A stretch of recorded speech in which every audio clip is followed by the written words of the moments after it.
Our gospel text today invites us to yet again examine our relationship with the mighty dollar.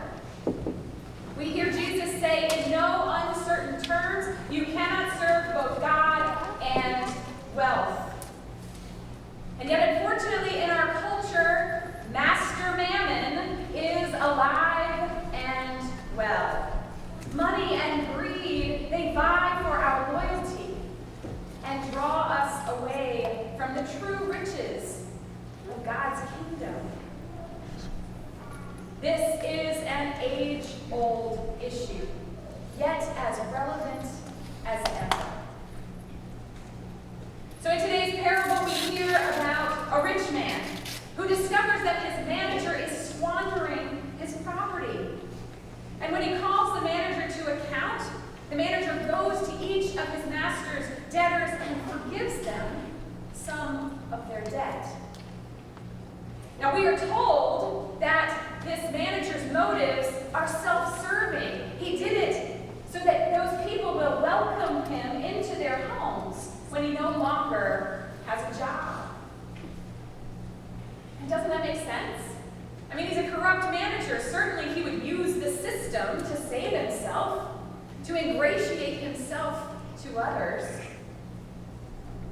But what causes many of us to pause is when the rich man actually commends the dishonest manager for his action. I mean, after all, when we read this story, aren't we a little offended on behalf of the rich man? After all, it's his property that is being mismanaged by the corrupt manager. How terrible for him. But what happens to our sympathy when we learn that rich men in biblical times were pretty rotten themselves? They were known to be loan sharks, charging exorbitant amounts of interest to amass more and more property and wealth for their own gain. In other words, this rich man was just as corrupt and dishonest as his manager. Jesus says the children of this age are more shrewd in dealing with their own generation than our children of the light. Jesus is calling them both out when he says, whoever is faithful in a very little is faithful also in much, and whoever is dishonest in a very little is also dishonest in much. Both of these characters have not been faithful. The rich man in creating dishonest wealth by exploiting others, and the manager who corruptly manages that property. So then who are the victims? The debtors. Those who are most often poor, desperate, itinerant peasants. This is the economic reality that Jesus' hearers would have known when they heard this parable. So when Jesus speaks about being faithful with what belongs to another, it is quite possible that he is not talking about the manager's inappropriate use of what belonged to the rich man. What if Jesus is talking about being faithful with what rightly belonged to the peasants? What if Jesus is concerned with the righting of an unjust system that makes the rich richer and keeps the poor poorer? These are the reflections of Professor Barbara Rossing as she points out that throughout the Gospel of Luke, Jesus' ministry invokes the biblical concept of jubilee, of debt forgiveness, of a usurping of this unjust economic system, of the freeing of slaves, jubilee. You see, economic restitution is a part of the joy of Mary's Magnificat, which we heard in the first chapter of Luke. And it's also the joy of the part of the gospel that is told to the tax collectors, like Zacchaeus, who when he returns fourfold what he has taken, is welcomed into the community. But what does all this mean for us? Perhaps it means that as we once again consider our relationship with money and how it is corrupted, if we're honest, perhaps we can also think creatively about the ways that we can restore hope to the victims of our own economic system by faithfully using the true riches of God's kingdom, love and forgiveness. So let's return back to that little daydream I invited you into at the beginning. What would you do if suddenly you had an extra $20,000? Well, perhaps you've heard of the Simple Way.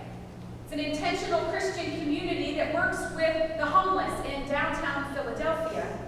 Now, about 10 years ago, one of its co-founders, Shane Claiborne, was excited to share about how their community came into some money. Well, first, they won a lawsuit against the police of New York for misconduct. You see, they were arresting homeless people for sleeping on the streets and charging them with disorderly conduct. They were arrested, charged, but then found not guilty. And eventually they won a lawsuit against the police, and they were awarded $10,000. Well, then after a Bible study on biblical economics, an anonymous donor gave them another $10,000. So here they were thinking, what should we do with this $20,000? Well, the Simple Way community decided to have a Jubilee celebration. Remember, Jubilee is this dismantling of inequality by which debts are forgiven and property is redistributed and slaves are freed. So Claiborne explained how they did it. First, they sent $100 bills to 100 different communities who were known to embody this biblical spirit of Jubilee and the economics of love. And written on each of these $100 bills was the word love. Then they invited each of these communities to gather on Wall Street for a Jubilee celebration. 40 or so people brought all the change that they could carry, over 30,000 coins that were brought in bags, in coffee mugs, in backpacks, in briefcases. Another dozen or so people hid hundreds of $2 bills all around Lower Manhattan, in restaurants, in napkin holders, in mailboxes. And then at 8:15, many more people trickled into the front of the main entrance to the New York Stock Exchange, and they were dressed to fit in as homeless, tourists, business folks. And at 8:20, Sister Margaret, a nun who's affiliated with the Simple Way, stepped forward to proclaim the Jubilee. She said, "Some of us have worked on Wall Street, and some of us have slept on Wall Street. We are a community of struggle. Some of us are rich people trying to escape our loneliness. Some of us are poor folks trying to escape the cold. Some of us are addicted to drugs, and others addicted to money. We are a broken people who need each other and God.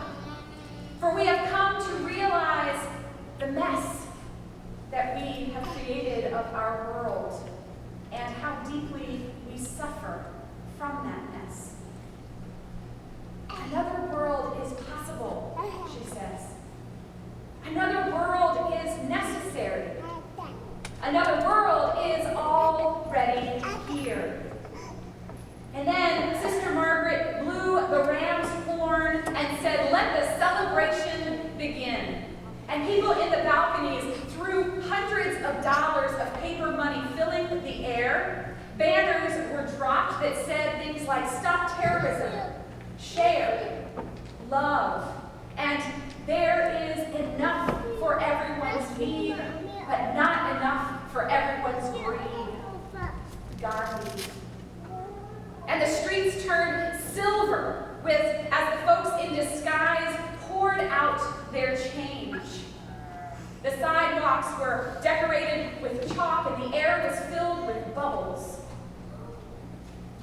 Then someone bought bagels and started to hand them out.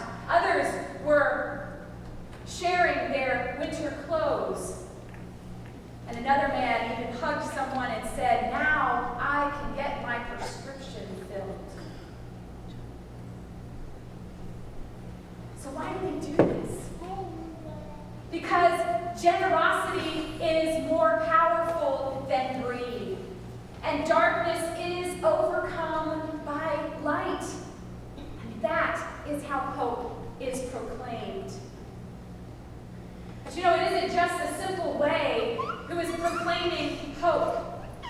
Hope is being proclaimed by the Lutheran World Federation, who is working to end oppressive debts imposed on Honduras and other Latin American countries.